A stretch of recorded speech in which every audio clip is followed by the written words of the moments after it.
Listen!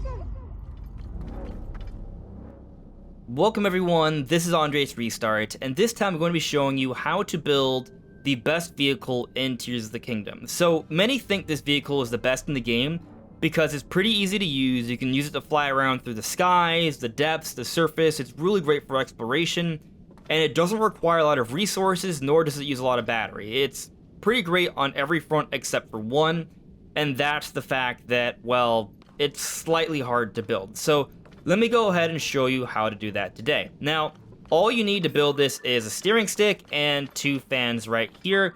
And you can find these materials pretty much, actually, in every single building area that I've found. And these building areas are always next to these light seed roots underground. It's pretty much the best place, especially because it's a nice, clear, flat area. And it's just it's very level, so it's very easy to put this all together. So how we're going to start is by grabbing a fan. And what we're going to do is just going to place the fan nice and center here, nice and flat. And there we go. It's not going to move. It's perfect. Next, what we're going to do is we're going to grab the steering stick. This part's slightly tricky. So we're going to hold R and we're going to rotate it by pressing left or right in the D-pad so that the back is facing us. Next, once we have the back facing us, we're going to press up on the D-pad once while holding R so it's at the right angle here. So that way the actual handle is facing away from us because this is what we want here. Now, we're going to bring this closer to the fan. And what you'll notice, we have like this green glue with a light on each end connecting or wanting to connect the top of the back of the fan to the front of the base of the steering stick. This is perfect. But before we connect it, what I want to do is pull up R and just lower a little bit, not all the way because that might change the positioning of the green paste, just to make sure we're symmetrical. And we look symmetrical here, so perfect. Now I'm going to press diffuse. And this looks pretty good. This looks exactly how I want it. And you want this to be as symmetrical as possible, which is why you want things to be level so it's easy to build, nothing falls. And that's why we also use a crosshair, because when it's perfectly symmetrical, it flies and steers a lot better. So the final part here, or actually second to final part, is to put on this last fan here that's going to be the back of the device. So this one's slightly trickier just in terms of visibility, but there are some cues. So as you move this around, what you'll see on the floor, you can actually see the bottom of the fan. So that helps to kind of figure out the positioning here. And this is perfect, actually. The only thing I want to do is make sure it's symmetrical. So I'm going to press R real quick. That looks maybe slightly unsymmetrical. We want the red to actually be on the light. Looks like, yeah, right there. So you'll see the green paste. You'll see the lights. And I think that was perfect. Yes, that was perfect. So what we're going to do now is we're actually going to hold R. This is just because we're underground, just so we can attach like a headlight that doesn't waste any battery.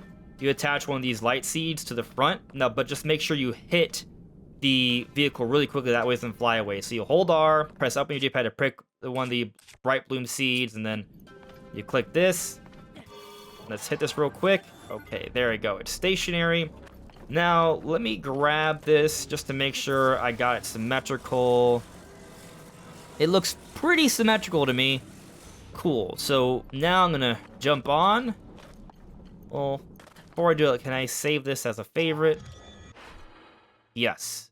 So if you have the auto build, and I'll show you how to do that at the end of the video. If you don't want to get spoiled, I'll save it to the end. But well, you go to auto build and then you press Y, and there we go. So whenever I'm in an area like this, I could just use auto build and it will pull the resources to build it, or it will just waste your zonite to build it, and it's pretty quick and easy. So once you get it right the first time, it's perfect. So let's go ahead and test this out. Make sure I did get it right. Let's pull up here, and it seems to be flying pretty straight actually, which is perfect. We tilt backwards, it goes up. If we tilt forwards, it goes down. Left, it goes left. Right, goes right.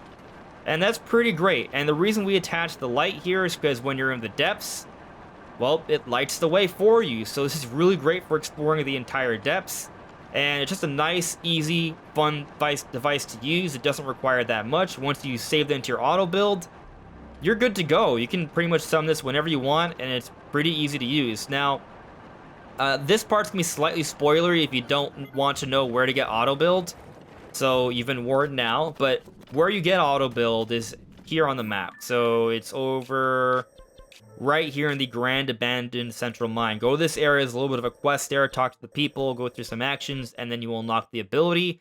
And there in the bottom right, you can see the approximate coordinates. It's 250 something, 3500 something, negative 500 something, and you should find this place to get auto build. But that's pretty much how you build the best vehicle in Tears of the Kingdom. If you guys have any questions, let me know. If you enjoy this kind of content or you enjoy Nintendo news and theory discussion videos, please subscribe and hit the notification bell. We are aiming to hit 50k by the end of the year, and with your help, it might just be possible. But that's all for now, everyone. Thank you so much for listening and watching.